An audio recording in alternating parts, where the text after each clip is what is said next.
Let's begin.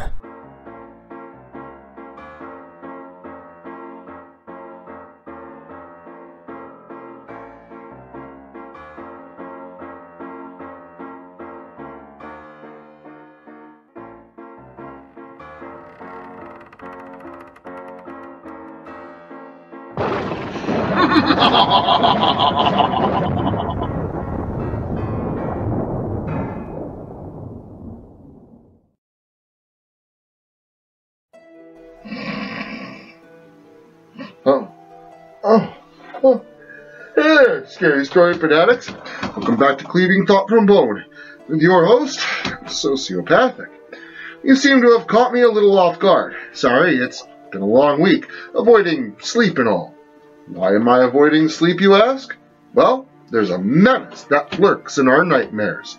So, dim your lights and grab a few energy drinks and prepare for a long night while I provide you with the finale to Return to Dreamscape, Part 3. Revelations.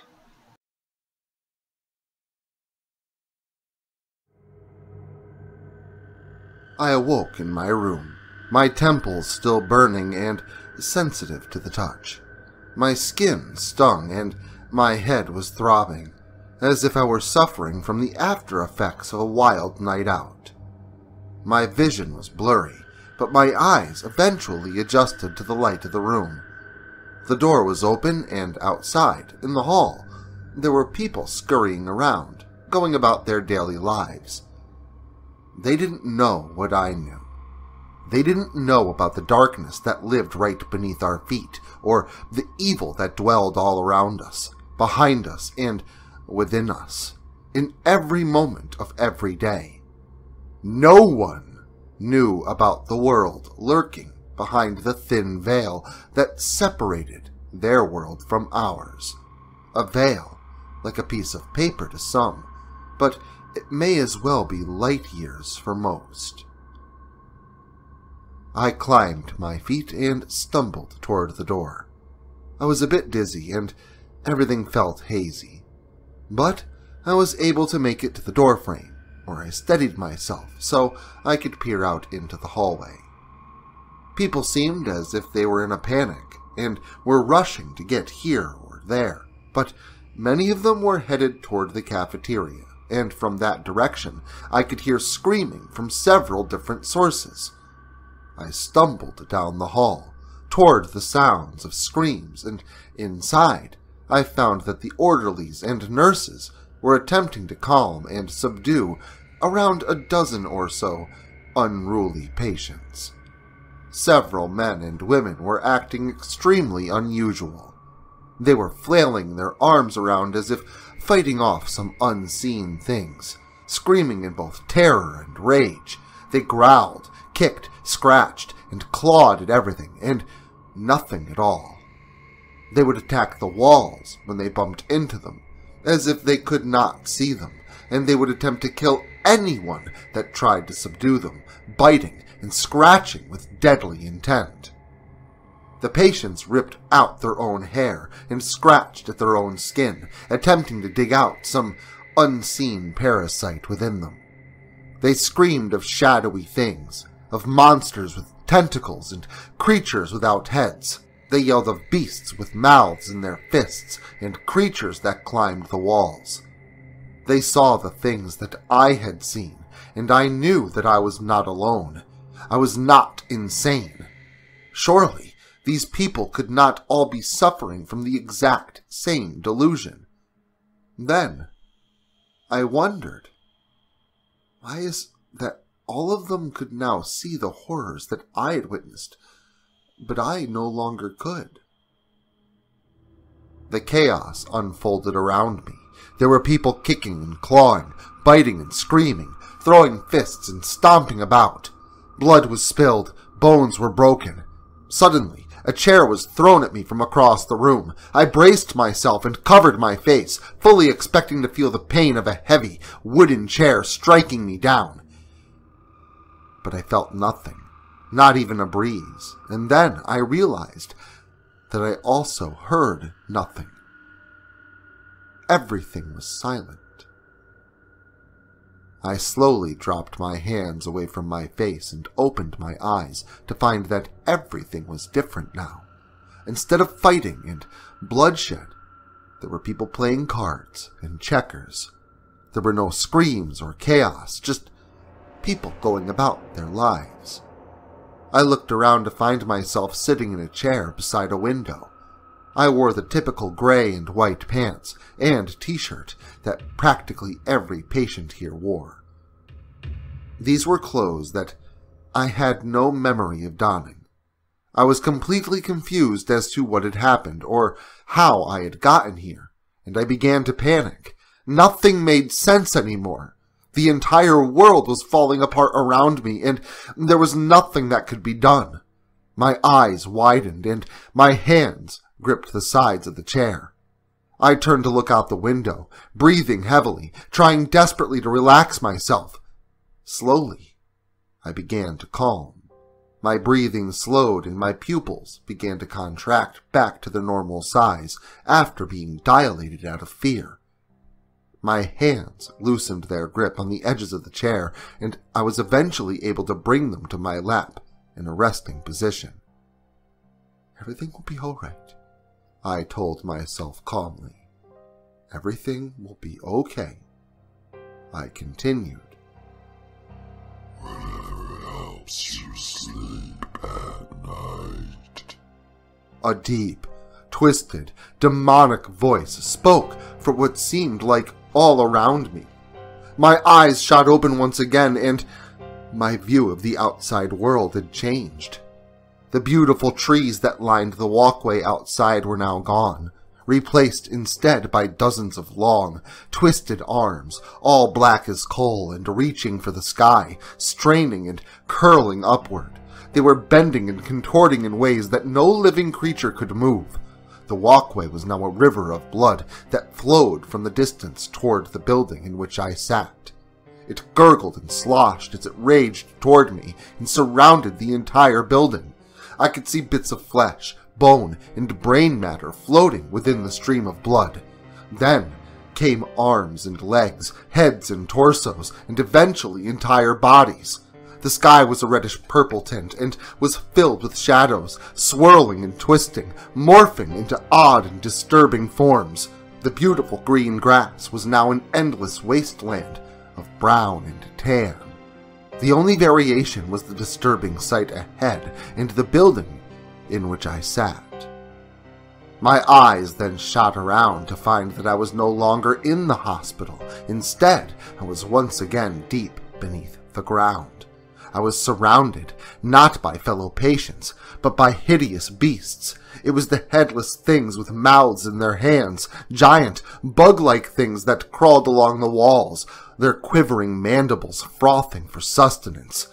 There were also things that hovered in the air, twisted shadow beasts that had no real form, all of them swirling in a mass of darkness, with various disturbing appendages of tentacles, arms, and legs that were strewn about in no discernible manner.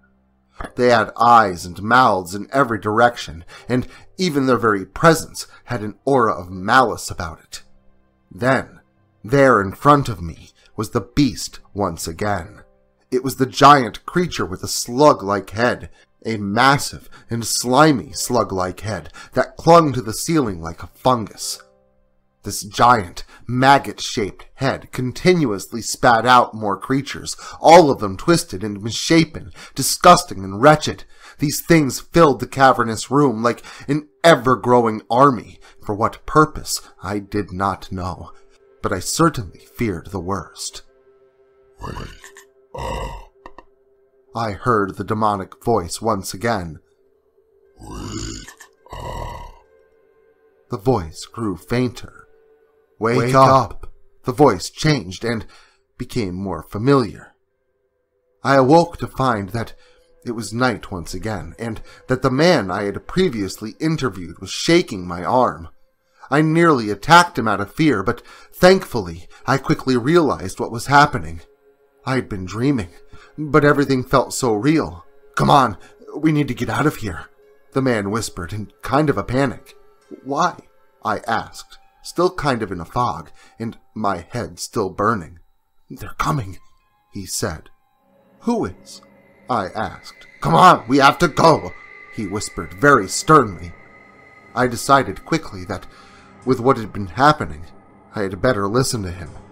He might be the key to making sense out of any of this, and I feared that that was the solution to my problem, the way out of this mess.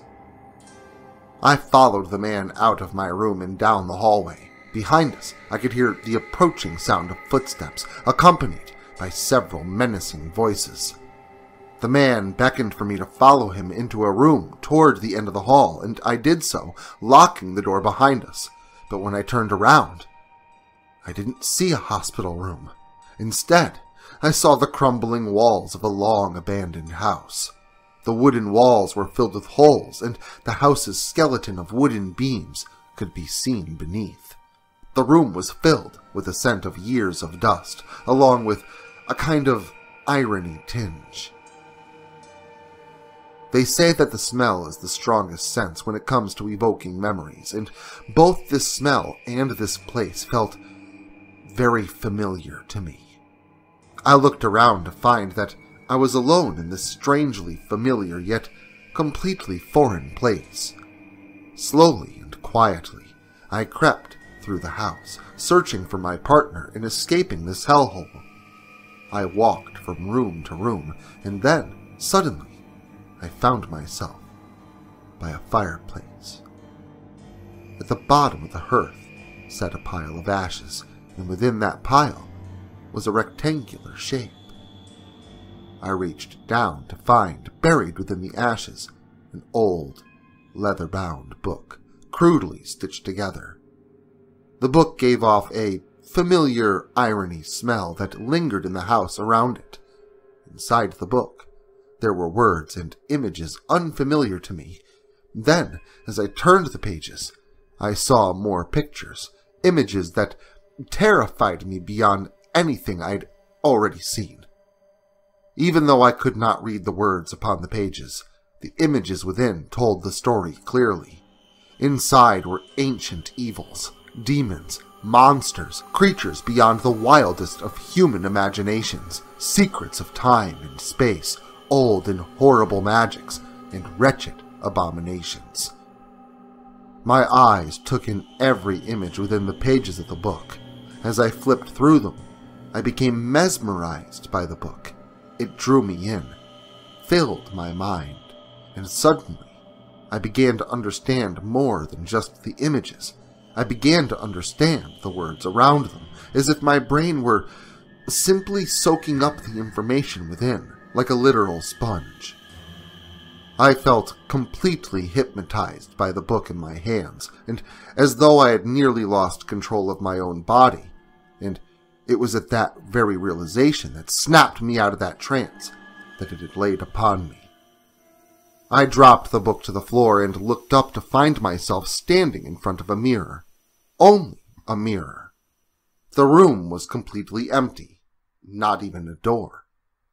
It felt like a tiny bathroom, but there was no sink, no toilet, and no bathtub. There was only a mirror at about head level, where a mirror above a bathroom sink would be. The book laid at my feet, and I looked into my own eyes within the mirror. And as I gazed upon my own reflection, terrible images flashed inside my mind. Images of my hands wrapped around a man's neck. Images of me gripping a knife from within my hand and burying it into a poor man's abdomen. I watched as the man's blood gurgled out from around the hilt of the knife and poured out onto my hand as I drove the blade repeatedly into his gut. Then, as I watched the life disappear from the man's eyes, I found myself writing symbols and shapes with his blood, scribing some kind of unknown message upon the walls of the room. I cried and begged myself to stop, but I couldn't. I just did it. I had no control. Then, as I looked up into the mirror, everything became clear to me. My face slowly began to twist and swirl, transforming and shaping itself into a disturbing mass of facial features, like a hyper-realistic Pablo Picasso painting.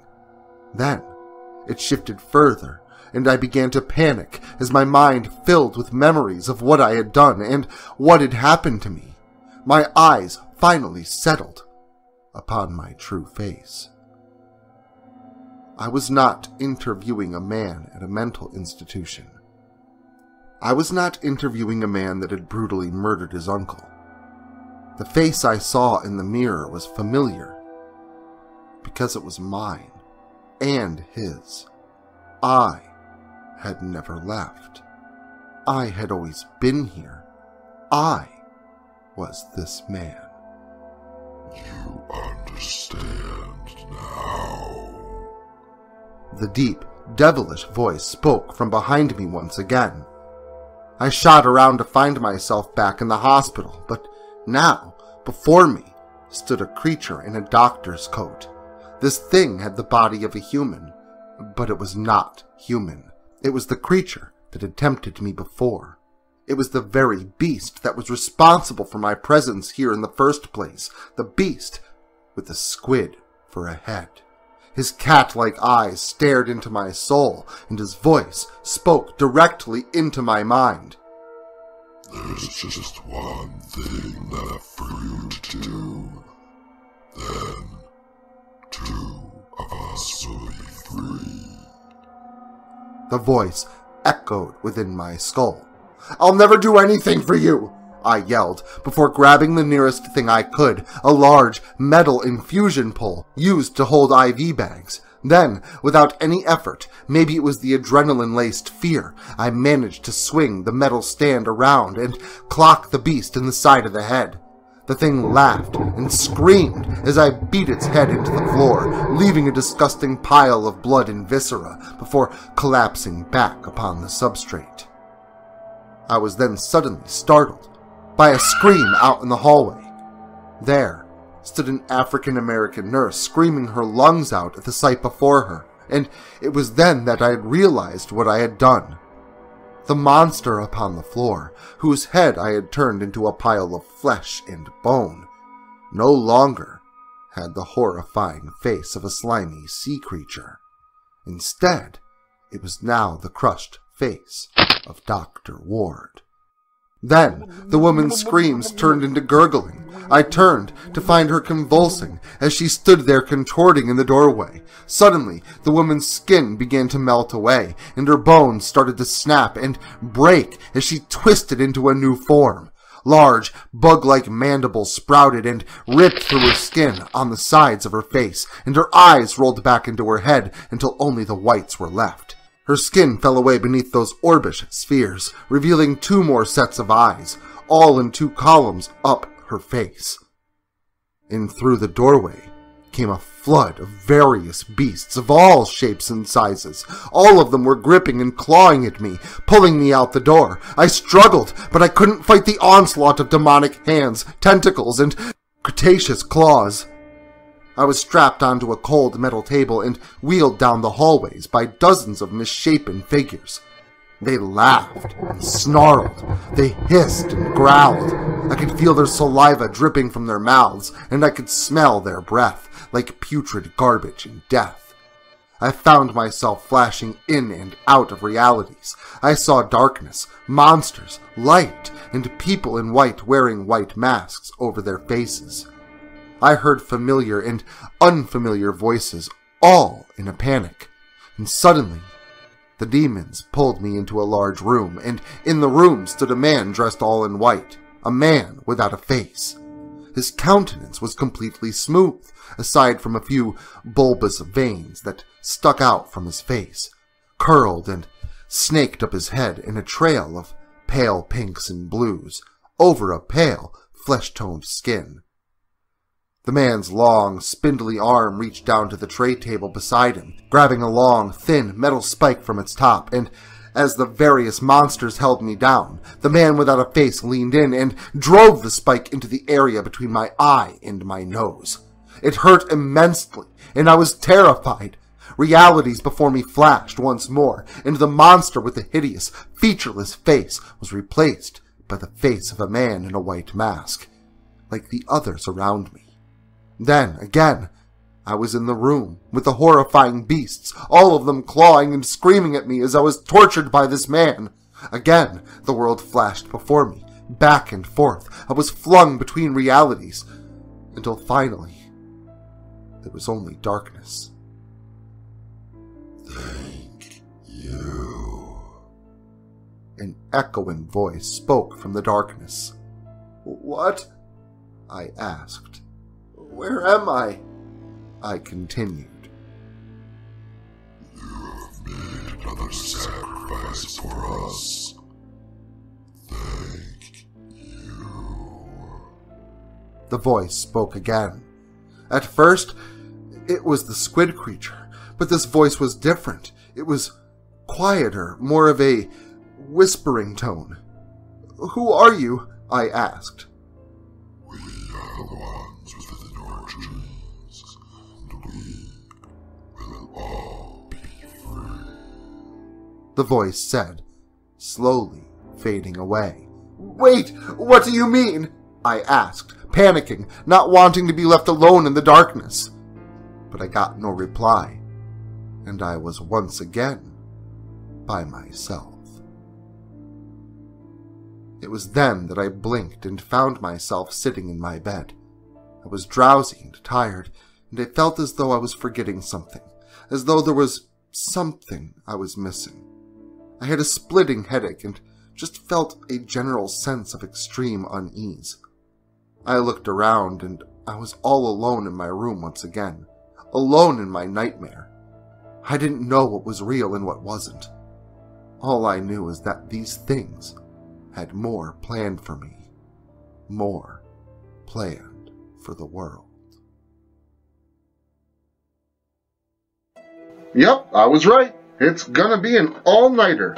Lay your head to rest with daring, for you may not wake before it's removed. Though, I suppose the brain would stay active for a few minutes. Anyway, if you're up for more visceral fear, make sure to stop in again next weekend. And until then, make sure to like, share, subscribe, and turn on notifications so I can catch you all again next Saturday.